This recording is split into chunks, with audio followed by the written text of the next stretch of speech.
Thank you very much, Taoiseach. Firstly, can I take this opportunity to congratulate you on your appointment at this very important time for our society and our economy. I want to, on behalf of the Labour Party, wish you well, and you and the new government in its entirety can be assured of robust but constructive opposition from myself and my Labour Party colleagues at this critical time for our economy and for our society.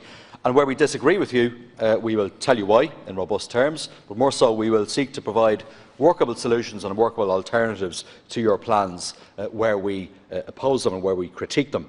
The plight of our country, I think, is far too serious for us to resort to politics as usual.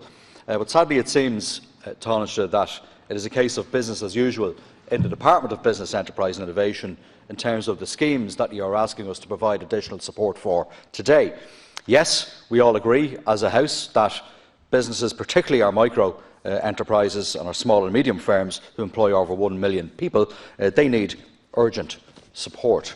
In fact, they needed it 3 months ago, Minister, but the response, I think, from the previous government in terms of well-designed, accessible liquidity supports was, in my view, frankly tone-deaf. Instead of near 0% interest loans and grants provided by other EU states, for example, you've packaged up existing commercial rates upwards of 4 to 6%, double the EU average, I might remind you, and you've termed it as support.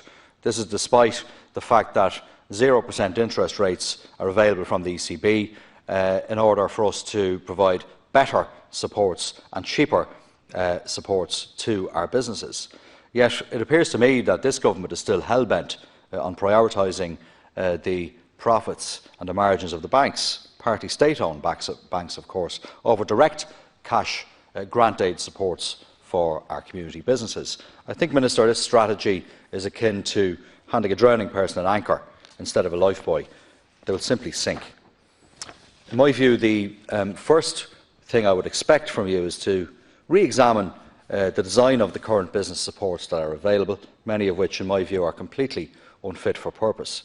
And this should include, in my view, a fit-for-purpose 100% credit guarantee scheme, along with direct grant aid, as we have seen in countries such as Switzerland, and I've used that example time and again in the House. The revised estimates indicate that much of the additional resources that you're asking us to allocate to your department today will go to various Enterprise Ireland schemes, and that is to be welcomed.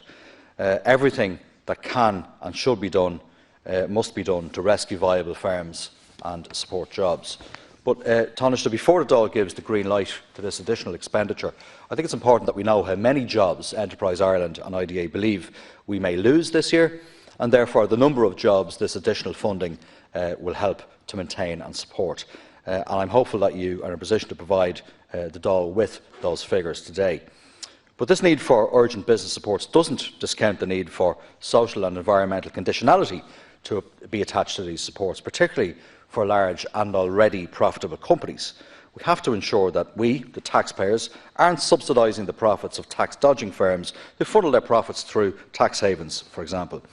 When I raised this particular point with the Secretary-General of your department in the COVID-19 committee earlier this month, I was told it was, and I quote, not on the radar. Sadly, this country has a less than proud history of providing no-strings-attached bailouts, and we're living with the consequences since. And this, of course, as well, is despite the fact that countries as diverse as Denmark, Scotland, Poland, as well as France and Italy, have attached such conditions. So why should Ireland be any different? I think it's good public policy and normal practice in civilised Western European democracies that we would see attached to taxpayer-funded bailouts positive public policy goals. And I think it's important that we use the levers that we have available to achieve a different kind of Ireland, Taoiseach.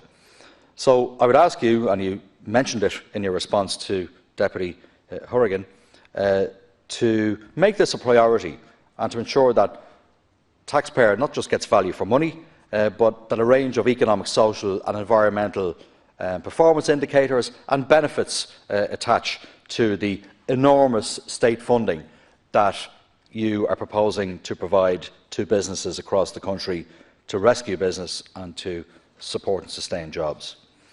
I'm concerned, Taoiseach, that the revised estimate under the regulation heading suggests a mere 8% of additional funding on top of what's already allocated around the regulation heading.